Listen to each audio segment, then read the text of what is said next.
selamat datang Kang Asep Selamat Ridwan datang, di Mbak. podcast kami. Podcast regresif. Ya, regresif ini dipanjanginnya progresif. Progresif. Ya, hukum progresif. Yang kata Farhan kirain agresif. Dikirain agresif. Yang agresif hostnya nih. Iya.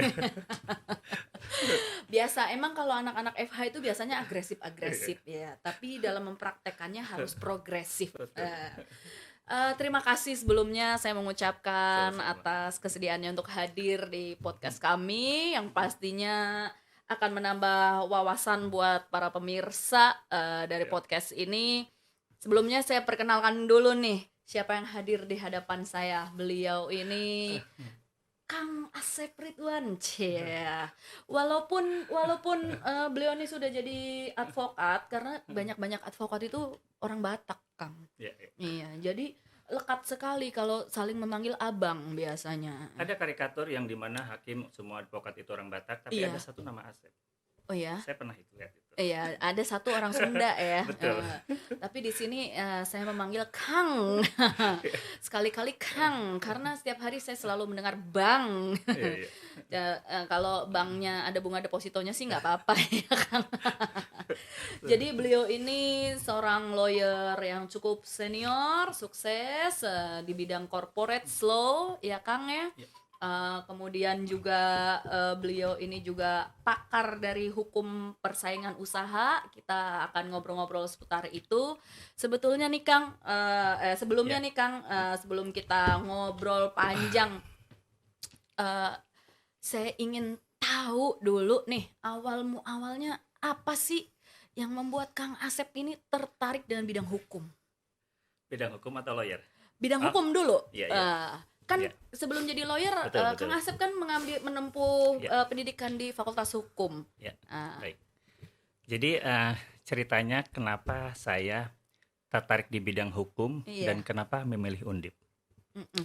Dulu ketika SMA saya itu A1 fisika. Jadi bukan dari sosial. IPA ya, Betul. sama sih Kang. Gitu. Jadi gitu. Kita anak-anak IPA emang banyak yang bingung. Iya. Jadi dulu itu saya IPA gitu ya, sehingga ketika UMPTN saya ngambil IPC biar pilihannya banyak. Iya. Jadi dapat Campuran. 3 kan Iya. gitu. Dimana sebenarnya pilihan ke-1 itu saya mau memilih kedokteran. Oh iya, sebetulnya awalnya ternyata cita-citanya mau jadi dokter ya. Gitu ya. Jadi kedokteran. Yang kedua itu kedokteran juga, tapi saya waktu itu ngambil di Sumatera di USU gitu ya. USU. Karena masih bisa kan rayuan ke sana gitu. Karena kalau andaikan di Jawa mungkin kayak UGM itu susah gitu ya. Yang ketiga awalnya saya mau mengambil FISIP UGM politik. Oh. Kenapa waktu itu saya ngambil politik? Sebenarnya pertama saya maksudnya suka hal-hal yang ketertarikan. sifatnya politik. Luar Gitu. biasa. Kadang-kadang baca dan lain-lain. Cuman entah kenapa ya, jadi saya bahkan ketika ngisi pilihan gitu dari Iya. rumah itu udah saya isi itu. Benar-benar. Tapi ketika mau menyerahkan Iya. formulir waktu itu, saya mikir-mikir ini benar gak politik atau hukum gitu ya. Nah setelah tiba-tiba saya berpikir, ya kalau mengenai masalah politik dari mana saja sih kayaknya bisa. Betul. Tidak harus orang FISIP. Betul. Nah jadi pada saat itulah saya rubah, ketika belum diserahkan saya tulis hukum dan saya pilih Undip. Waktu itu kenapa pilih Undip gitu, semula UGM. Saya merasa kemungkinan nih persaingan di UGM itu lebih tinggi. Iya. Nah gitu, coba deh saya lebih ke tengah gitu. Oh, Dan iya. mungkin itulah jodoh saya. Tapi bukan berarti Undip itu nggak bagus loh. Oh enggak Kang. waktu Iya. itu karena kan kita dari ini ya dari Jawa Barat ya, waktu itu kan belum begitu mengenal yang di Jawa Tengah. Kalau udah Jawa iya. Tengah udah pasti terkenal dan ternyata pilihannya tidak salah. Tapi Akang bener ya, asli Jawa Barat bener ya, dialeknya kelihatan. Padahal saya udah bertahun-tahun di Jawa loh. Di Saya Jawa. kuliah itu hampir 6 tahun. Tetap nggak bisa. Saya mahasiswa yang lama lulus. Saya harus agree. Mahasiswa abadi Kang ya, Hampir 6 tahun ya. hampir 6 tahun. Luar biasa. Tapi katanya kalau lulusnya lama itu berarti mahasiswa itu lebih banyak praktek praktek daripada lebih banyak baca. Sebenarnya 4 tahun saya kuliah udah selesai. IPK juga udah 3 koma sebenarnya. Cuma entah kenapa mungkin saya aktivitas di organisasi dan lain-lain sehingga lama lulus karena lama di skripsi. Saya skripsi jarang saya kerjakan. Oh gitu. Yang waktu itu pembimbingnya itu adalah Bu Erlin, Prof Erlin. Gitu ya, kadang-kadang saya menghilang lama gitu ya. Tiba-tiba ketemu sama Prof Erlin. Jadi ternyata budaya ghosting udah ada dari dulu ya. Kaum milenial tuh makanya kalau sekarang ghosting biasa dari dulu nih. Kang Asep ini pakarnya ghosting. Terus Kang? Ya waktu itu saya karena saya kenapa lama skripsi, saya membuatnya memang serius. Karena menurut saya skripsi ini adalah perjalanan intelektual. Saya waktu itu ngambil studi, waktu itu saya terus terang aja, waktu kuliah saya orang yang nggak suka hukum perdata. Saya harus, kalau mata kuliah hukum acara perdata saya nggak begitu tertarik. Yang saya sukai sosiologi hukum. Selain katakanlah ada filsafat dan politik. Makanya buku-buku yang saya punya, yang saya sering beli itu adalah itu. Gitu ya. Jadi saya suka sosiologi dan saya benar-benar, kan waktu itu saya ngambil studi kasusnya kekerasan massa di Solo. Orang hukum studi kasus kekerasan massa di Solo. Coba. Waktu itu judul-judul aslinya awalnya adalah kekerasan struktural versus kekerasan massa. Ketika menghadap Bu Erlin atau Prof Erlin gitu ya. Jadi kan kamu orang hukum, masa nggak ada kata hukumnya? Waktu itu saya akhirnya tambahkan dan pengaruhnya terhadap efektivitas penegakan hukum. Itu baik. Seperti dan itu saya benar-benar. Tapi kan bukankah kekerasan itu mengandung unsur pidana juga? Betul, cuman ini dalam situasi mempelajari secara struktur sosial, secara struktur politik, jadi bukan individual. Ya. Saya menemukan tesis bahwa berdasarkan bacaan yang saya baca, kekerasan massa itu bisa saja muncul karena ada kekerasan struktural. Yang waktu itu adalah di era Orde Baru itu. Dan saya benar-benar melakukan studi kajiannya. Saya itu kajian deep interview. Saya interview dengan tukang beca. Saya interview dengan budayawan, dengan orang politik, dengan buruh, bahkan saya nginep di kantor buruh. Skripsi yang benar tuh yang seperti itu, kawan-kawan. Saya kadang bukan hanya diskusi dengan abang beca ya, kadang-kadang saya group discussion dengan buruh-buruh. Iya, luar biasa. Jadi penelitiannya dilakukan betul-betul, jangan suruh orang bikinin skripsi, lu kagak boleh begini. Makanya beliau sekarang menjadi lawyer yang sukses, senior look. Tapi amin. Apa sih yang membuat Anda kemudian, dulu penelitiannya kan tentang kekerasan nih, berarti kan lebih kecenderungannya ke pidana. Tapi sekarang Anda lebih banyak berpraktek menjadi praktisi di corporate lawyer. Dulu tinjauannya adalah sosiologi hukum. Ya karena memang saya suka sosiologi ya. Makanya waktu itu juga pembimbingnya adalah Prof Erlin. Dan Prof Satipto Raharjo adalah salah satu yang saya interview juga, gitu ya. Jadi ada prof lainnya gitu ya. Dan saya interview Prof Satipto terkait dengan skripsi ini. Jadi saya benar-benar serius sampai lama gitu ya. Bahkan kadang jujur waktu itu saya, ini udah kehabisan dana nih. Dan kebetulan waktu itu saya ketua SMPT, saya kenal dengan Pak Rektor Pak Eko Budiarjo. Saya terus terang aja ke dia, Prof, sekiranya kira-kira bisa ada bantuan dana nggak untuk lanjutkan skripsi saya. Saya seperti itu dan kebetulan alhamdulillah beliau memberikan bantuan karena luar biasa. Di luar itu saya juga kenal karena selain di BEM saya pernah di ketua SMPT yang kadang-kadang berhubungan, saya tidak manfaatnya, cuman ini kan untuk pendidikan seperti itu. Saya selebor gini dulu BEM juga loh Kang.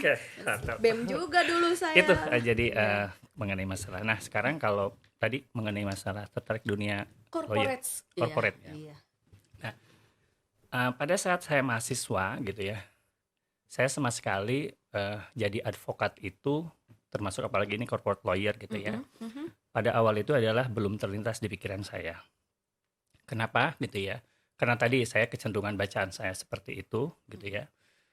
Terus juga waktu itu juga kan kita juga tahu kadang-kadang juga advokat itu mempunyai citra tersendiri yang kadang-kadang tidak selalu positif, juga ada negatifnya. Seperti itu. Jadi waktu itu belum tertarik lah menjadi. Tapi kayaknya semua bidang ada positif negatifnya lah kan. Betul sekali. Makanya waktu itu seperti itu. Jadi saya tidak. Makanya ketika saya lulus gitu ya dari kuliah, saya langsung ke Jogja. Saya langsung ke Jogja. Nah, waktu itu yang keinginan saya siapa tahu lanjutkan kuliah, siapa tahu one day saya mengajar, dan saya juga aktif di lembaga di mana gitu. Nah, ketika saya ke Jogja, pertama saya waktu itu supaya ada penghasilan, saya waktu itu daftar di Indonesian Code Monitoring, pimpinannya Denny Indrayana, dan waktu itu ngambil sekolah S2 Sosiologi Hukum. UGM. Denny Indrayana mantan Wamen Kumham itu ya? Betul. Oh, luar biasa. Dan waktu itu saya juga keterima di S2 Sosiologi UGM gitu ya. Cuman saya waktu itu gini, saya akan lanjutkan S2 ini kalau memang dalam perjalanannya saya dapat beasiswa. Luar biasa. Kenapa waktu itu? Karena saya tuh dia mau membebani orang tua lagi gitu ya, yang orang tua yang tuh guys, tidak ada biaya bukan alasan untuk nggak sekolah, banyak beasiswa. Saya dulu juga dapat. Enggak, tapi ceritanya justru beasiswanya gagal. Oh. Seperti itu. Jadi beasiswanya gagal guys. Jadi waktu itu tapi tetap lanjut kan? Enggak, waktu itu saya ambil awal dulu, jadi saya belum bayar semuanya. Saya bilang saya akan penuhi kalau saya udah dapat beasiswa dan UGM bisa menerima itu. Sambil saya daftar di Indonesian Code Monitoring waktu itu karena mungkin kebiasaan dengan LSM saya di sana dan saya juga diterima. Nah, tapi setelah dapat informasi, oh ternyata beasiswa saya tidak lanjut. Nah, saya bilang karena tadi saya komitmen saya tidak mau lagi membebani orang tua. Tapi itu. Intinya tidak ada kata menyerah, tidak ada biaya ya Kang ya. Nah, pada saat itulah saya balik ke Semarang gitu ya. Saya ketemu dengan Prof. I.E. Susanto. Ya. Karena beliau juga yang kadang-kadang saya diskusi mengenai skripsi apa-apa seperti beliau salah satunya gitu ya. Waktu itu dia ketua program S3.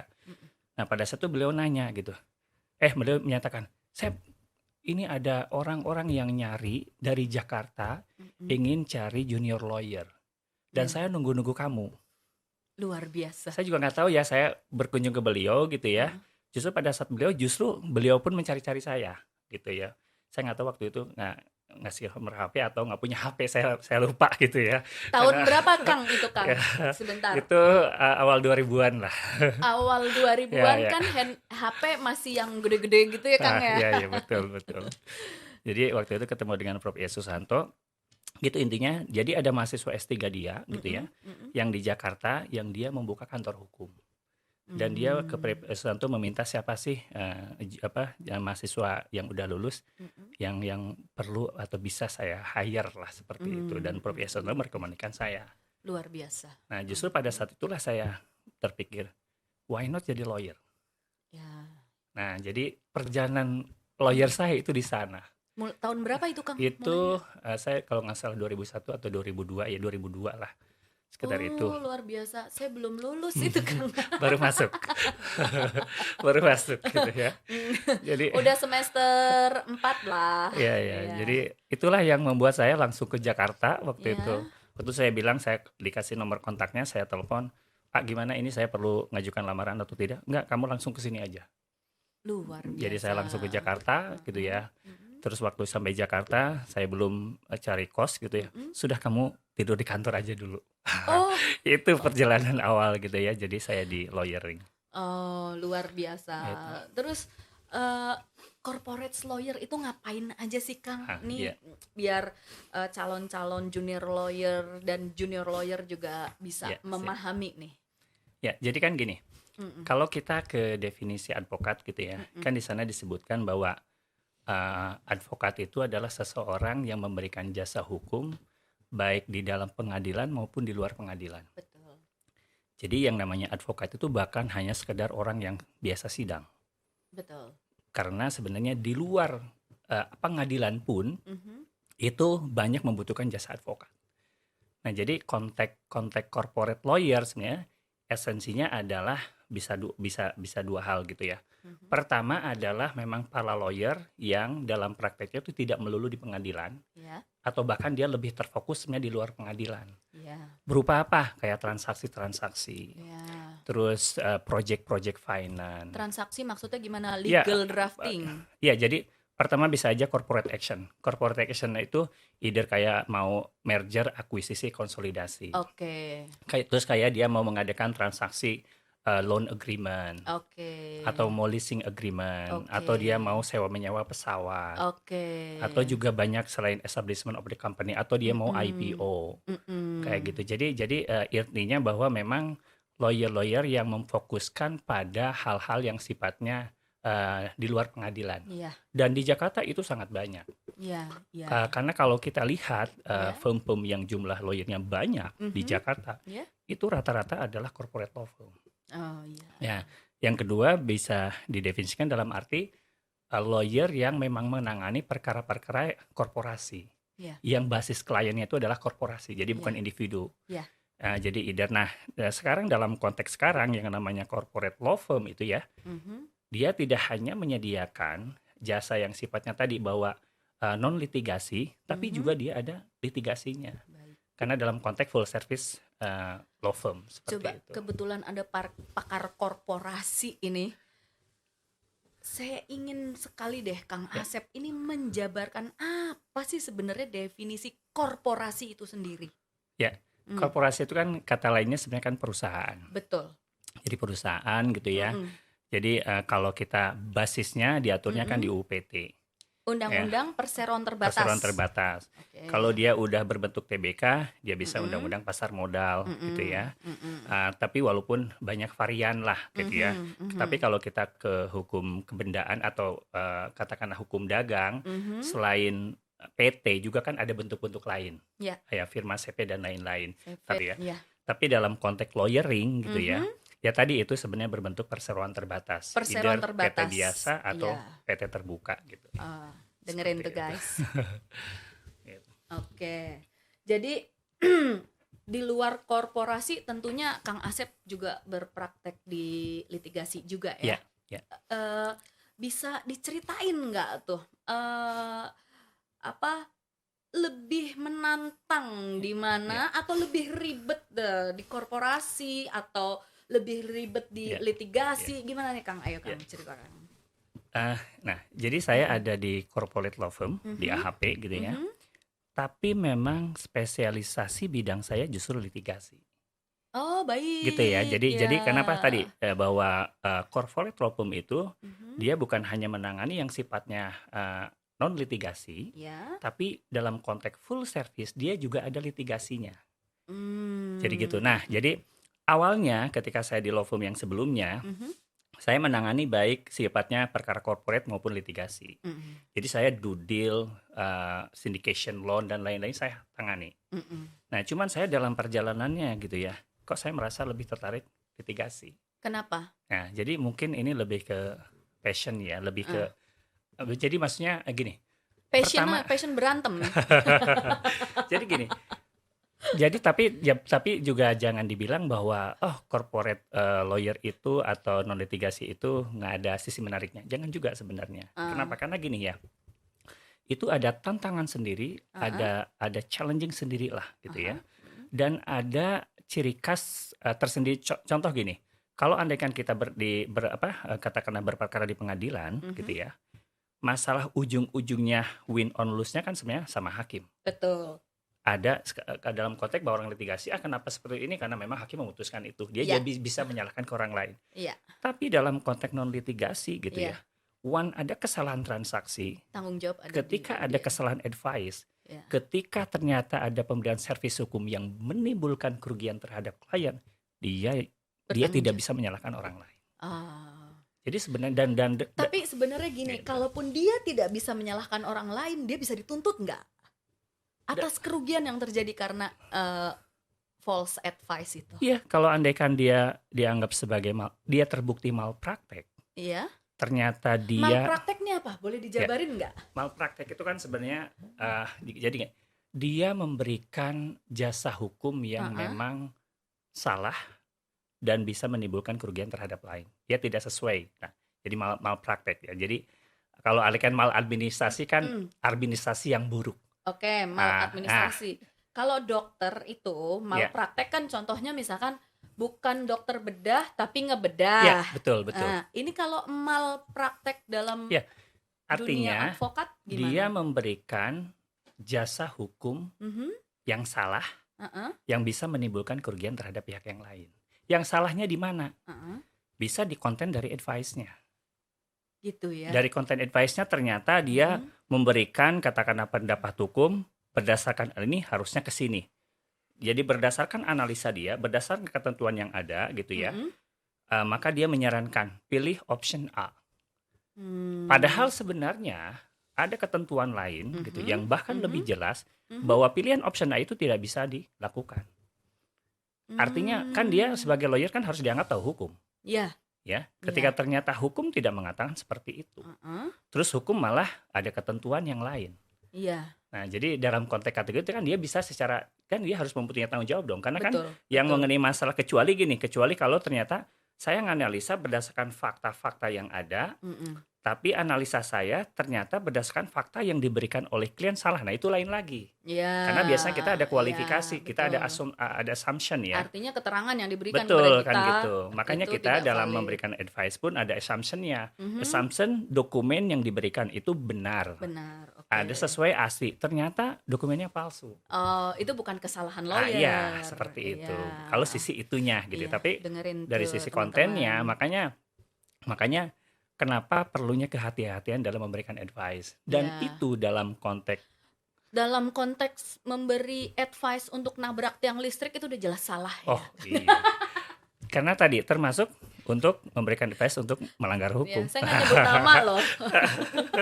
Oh iya. Saya nggak nyebut nama Dan loh. itu ada fotonya.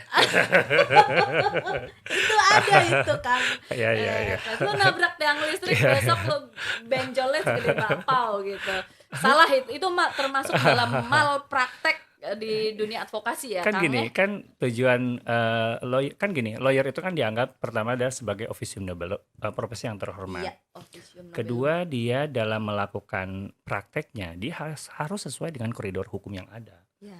Jadi kalau andaikan memberikan advice yang bertentangan dengan ketentuan hukum gitu ya, termasuk bisa dikategorikan sebagai ada sesuatu yang sifatnya obstruction of justice gitu ya, untuk melanggar, itu juga bisa dikatakan menurut saya sih harusnya, cuman kan itu kecuali kalau ternyata itu koordinasi dengan kliennya sendiri. Nah, itu kan sama itu lain gitu ya.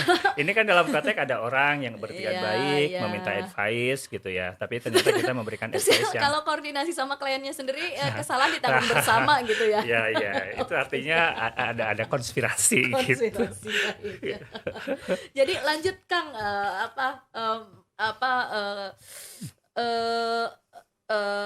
keseruannya di litigasi dan di corporate bedanya apa? Ya, keseruannya di litigasi sih hal yang paling saya suka gitu ya. Dari litigasi itu adalah court hearing. Terutama cross exam.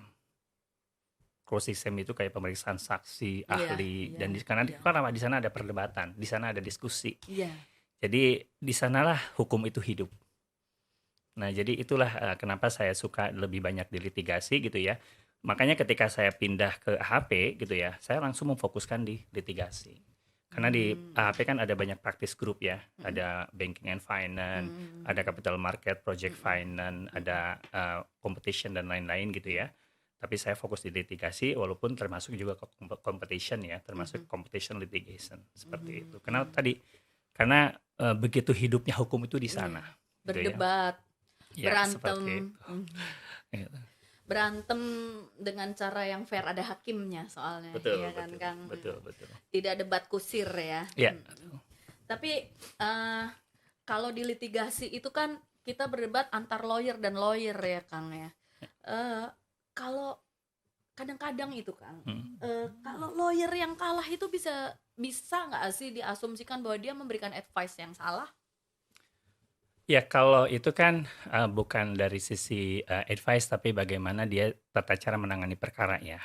Jadi sejauh dia secara prosedur sudah melakukan yang benar. Pasti gitu kan namanya lawyer berhadap kan ada yang menang, ada yang betul. kalah. Pasti kan? Ya, kalah dan menang kan pada ujungnya kan sebenarnya kan itu juga court decision ya. Seperti itu ya. Karena gini, kalaupun katakanlah kalah, tapi kita bisa udah menunjukkan ke klien gitu ya, ke klien. Fakta-fakta hukum yang kita itu sebenarnya legal positionnya bagus, argumentasi hukumnya juga, karena kalah itu ada dua hal ya gitu ya.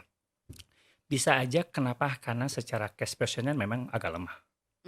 gitu ya, sehingga dengan menggunakan argumentasi apapun katakanlah Emang udah lemah. udah agak susah ya, apalagi ketika berhadapan dengan lawyer di counterparty kita juga bagus gitu ya, atau karena juga bisa faktor lain gitu ya. Nah artinya faktor lain, tapi apapun itu kan court decision seperti itu.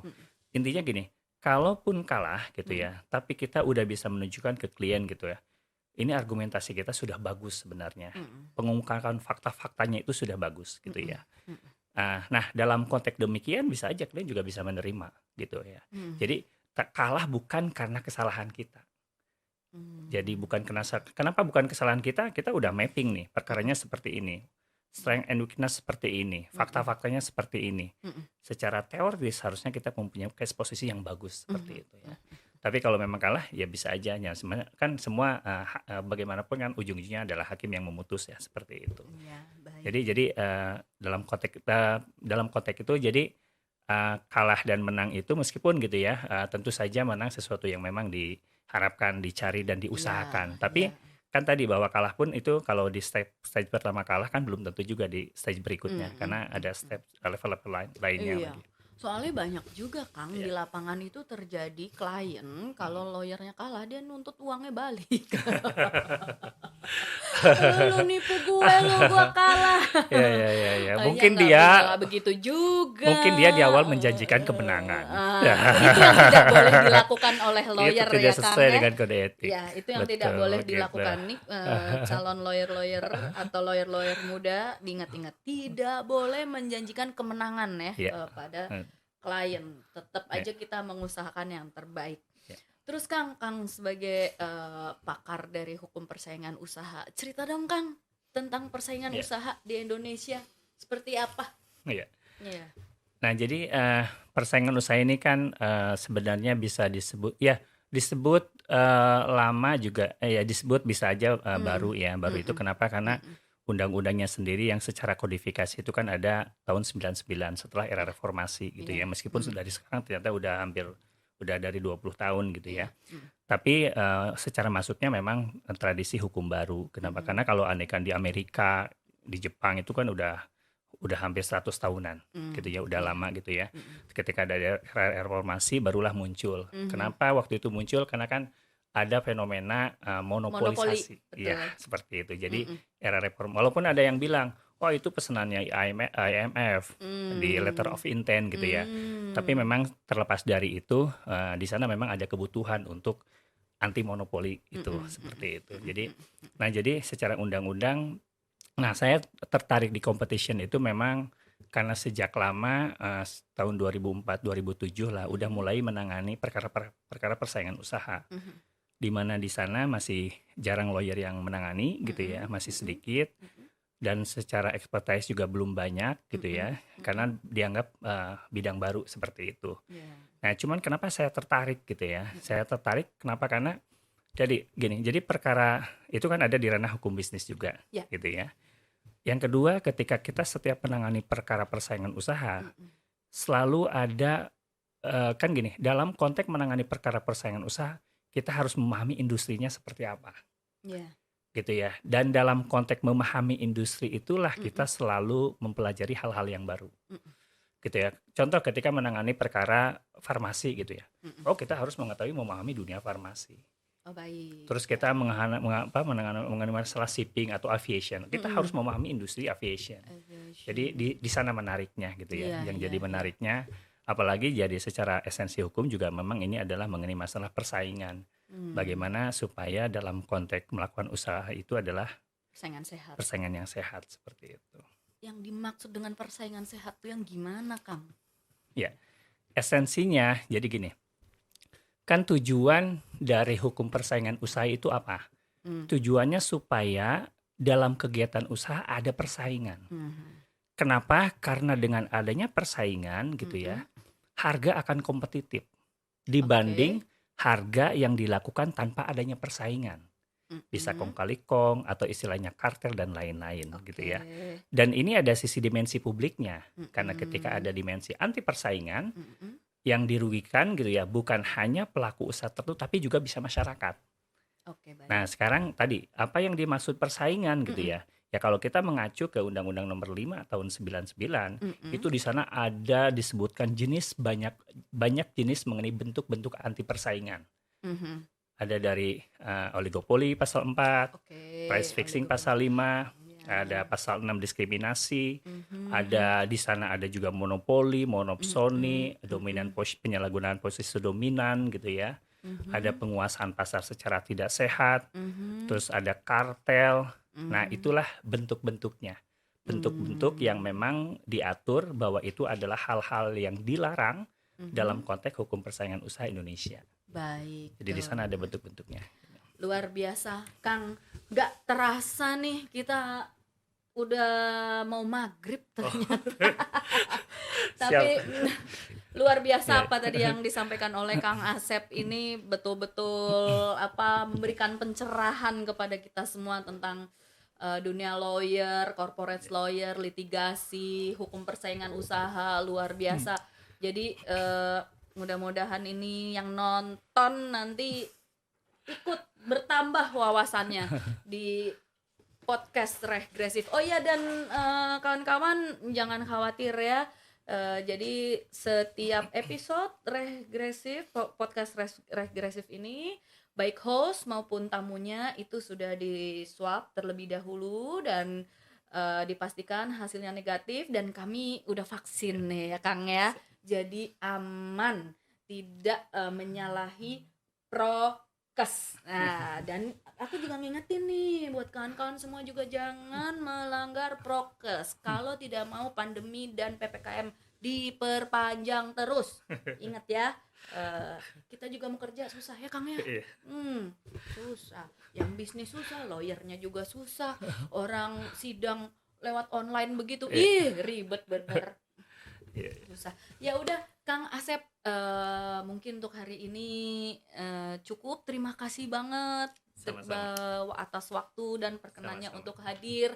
Terakhir nih Kang, harapannya Kang Asep untuk kebetulan sponsor dari podcast kami ini IKFH Undip, Ikatan Alumni Fakultas Hukum Undip. Apa harapan Kang Asep untuk IKFH Undip?